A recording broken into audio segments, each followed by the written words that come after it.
if they're throwing this ladder to the sill for the purpose of you bailing, here are a couple options. You have a couple training options, right? A couple techniques that if they don't like the hook in the arm under, there's a couple other ways to do it. So you do that. But that the whole premise of this program is to talk about what we're talking about now with this, is that you identify all that.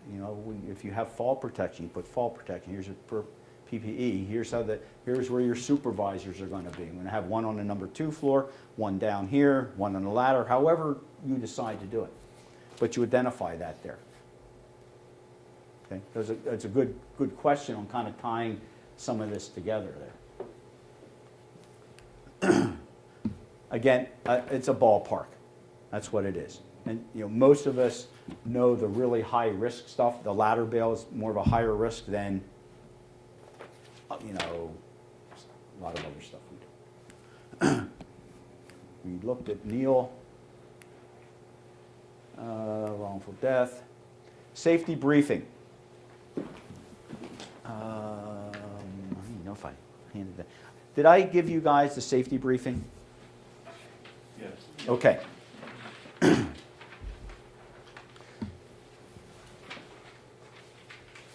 There are 2 things I mentioned early on, and I got 2 hours out of you, so this is good. One's the warm-up, okay? We know it works. The other is a safety briefing, so that people know what's going on, not only with the training. Blaine's going to set up, here's what we're doing, guys and gals. Here's what we're doing. Here's what I expect you to do. And then they're going over some of the minimums in safety. The easy way to do that is to read some of these, and you can script it out as is in the sheet you have there.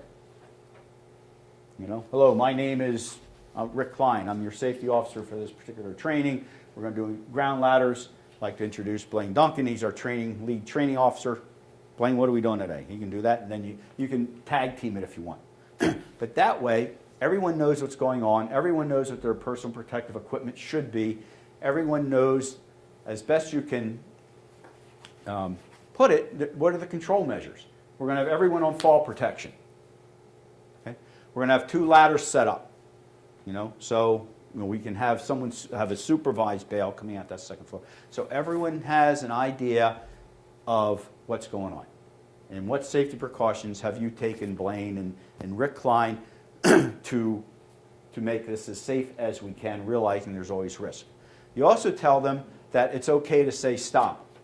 I'm not comfortable with this. Okay? That's one of those cultural things that in the fire service has been a long time coming, that it's okay to say, I don't feel comfortable. It's kind of like on structural firefighting.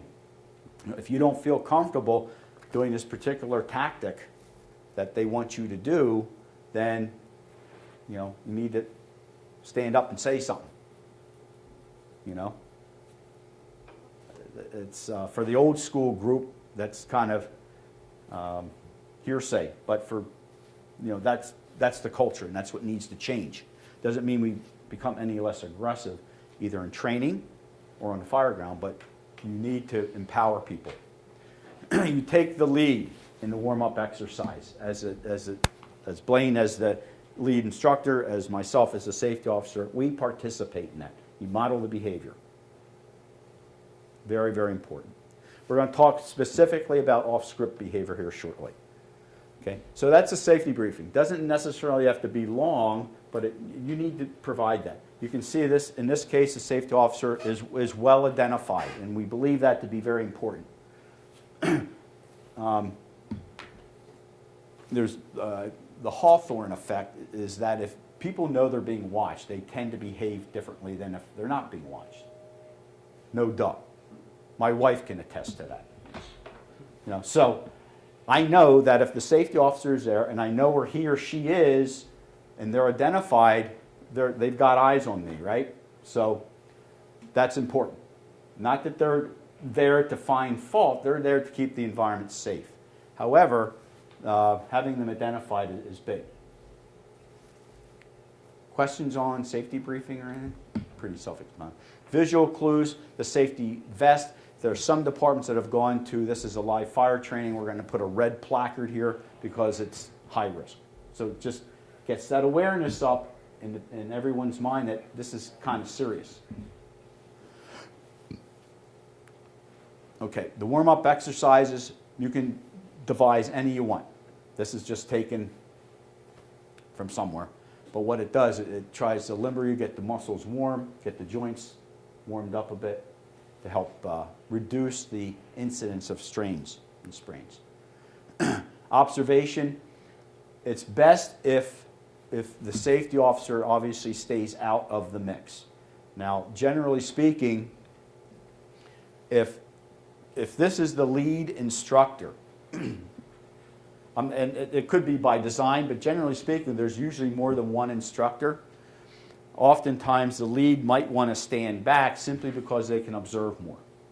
Okay? It's very important for the safety officer to stand back and get that global view of what's going on. So they can pick things up, they time out, stop, they can interrupt, they can change things out. Very, very important. Observation, you're going to see that in this case, the instructor in the red helmet perhaps isn't wearing the same level of personal protective equipment as his students. Okay? So that's the little things that you can get, sitting back. Observation looping is just going back and, hey, here's what I found. Here's what's going on with the instructor. Off-script behavior. What's that? Freelance. Thank you. Does that hurt? Does that hurt and kill us? Yeah, big time. Big time. You can look at it on the fire ground, commonly called freelancing, or in training, freelancing or off-script behavior. And we all have it. We've all probably done it. We've all been instructors where off-script behaviors are happening in the back group, where everyone's got their sidebar conversations going. At the minimum, we want you to pay attention to me as the instructor or to the safety officer. We don't want you talking about where you're going for a beer after training. Okay, we want you focused. That's off-script behavior. In Minnesota,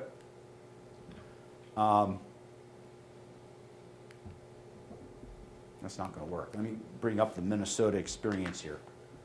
Let me see.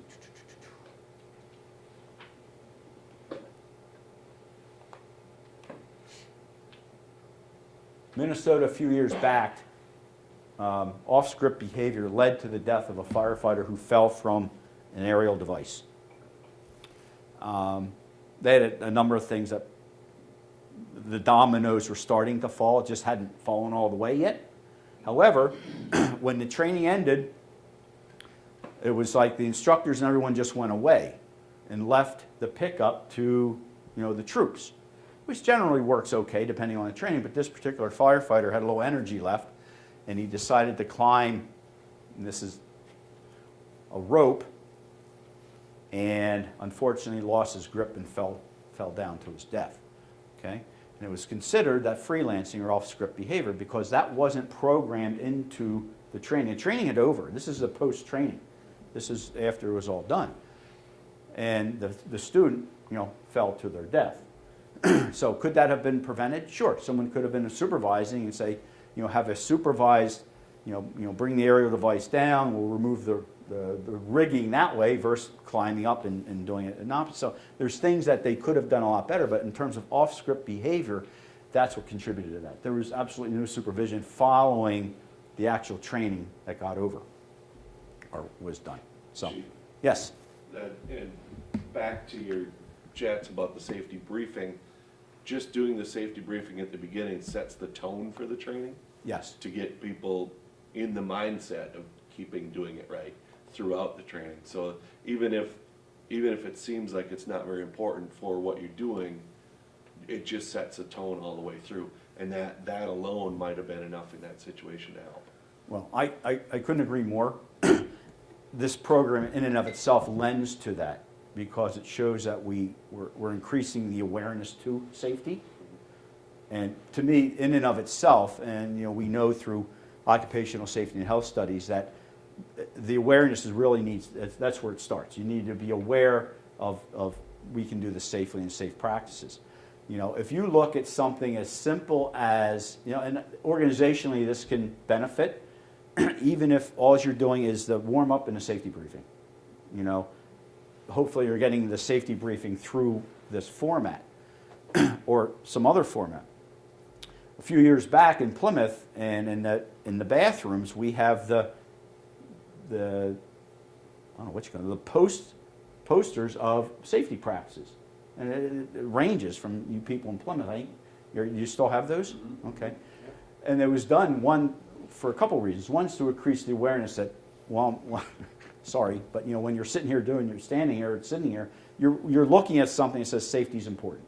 So it's increasing your awareness to safety. And then you might even get something out of the message. You know, never leave home without your BA, or I don't know, whatever the message was. But it's for those two purposes. One, to increase your awareness that safety